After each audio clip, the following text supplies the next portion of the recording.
जनवरी की ठंड में पश्चिम चंपारण से शुरू हुई समृद्ध यात्रा के पहले दिन मुख्यमंत्री नीतीश कुमार ने एक ऐसा बयान दिया जिसने बिहार की स्वास्थ्य व्यवस्था पर चल रही एक पुरानी जो बहस थी उसको फिर से केंद्र में लाकर खड़ा कर दिया है। उन्होंने साफ शब्दों में कहा कि राज्य के सरकारी डॉक्टर अब निजी अस्पतालों या क्लिनिकों में प्रैक्टिस नहीं कर पाएंगे और इस फैसले को लागू करने के लिए सरकार जल्द ही एक नई नीति लेकर आएगी।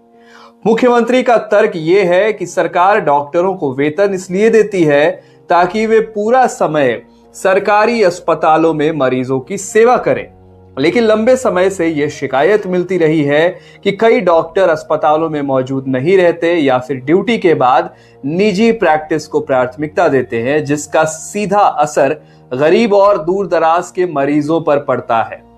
मुख्यमंत्री के बयान के साथ ही सवाल भी उठ रहा है कि क्या ये केवल एक घोषणा ऐलान जो मुख्यमंत्री ने कर दिया वो है, या वाकई जमीन पर इसे उतारा जाएगा, इसका असर दिखेगा। देखिए, बिहार में सरकारी डॉक्टरों की निजी प्रैक्टिस पर रोक लगाने की कोशिशें पहले भी कई बार हो चुकी हैं।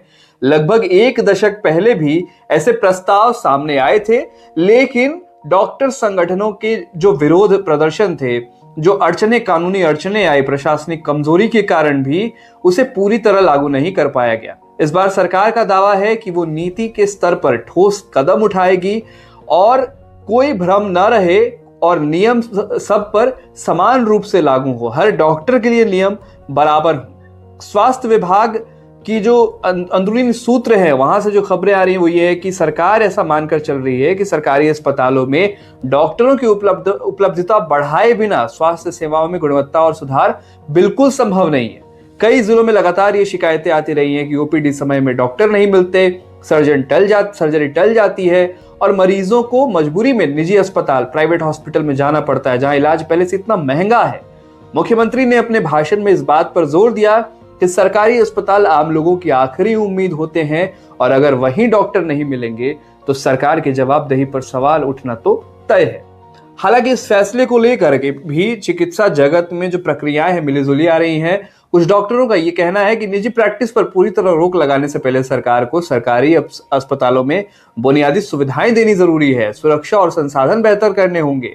उनका यह भी तर्क है कि कई जगहों पर स्टाफ की भारी कमी है, उपकरण अधूरे हैं, उपकरण है भी नहीं। ऐसे माहौल में केवल रोक लगाने से समस्या का समाधान नहीं होगा। वहीं दूसरी ओर मरीज संगठनों और सामाजिक कार्यकर्ताओं का कहना है कि यह फैसला अगर ईमानदारी से लागू हुआ तो सरकारी अस्पतालों में भरोसा लौट सकता है। देखिए, ये तो बात बिल्कुल सही है, दोनों पक्षों की बात सही है कि जो सरकारी अस्पताल हैं वहां पर हमने Darbhanga medical college and hospital की स्थिति देखी थी। बहुत हद तक सुधार जरूरी है, वहां पर डॉक्टरों के साथ साथ स्टाफ की जरूरत है, जो उपकरण है उसको बदला जाना चाहिए समय समय पर। तो सरकारी अस्पतालों में जो सुविधाओं की दिक्कत है उस पर भी उतना ही काम होना चाहिए जितना जैसे फैसले डॉक्टर्स को लेकर के लिए गए हैं, चिकित्सक को लेकर लिए गए हैं, वैसे ही अस्पताल के अंदर की सुविधाओं को लेकर भी लिए जाने जरूरी है। फिलहाल सबसे बड़ा सवाल यही है कि प्रस्तावित जो नीति है इसमें क्या क्या प्रावधान होंगे। क्या डॉक्टरों को अतिरिक्त भत्ते या प्रोत्साहन दिए जाएंगे ताकि निजी प्रैक्टिस की आय की जो भरपाई है वो हो सके, या फिर अनुशासनात्मक कार्रवाई का रास्ता अपनाया जाएगा। स्वास्थ्य विभाग के अधिकारी संकेत दे रहे हैं कि नीति में सेवा की शर्तें होंगी, निगरानी रखी जाएगी, दंड के भी प्रावधान होंगे।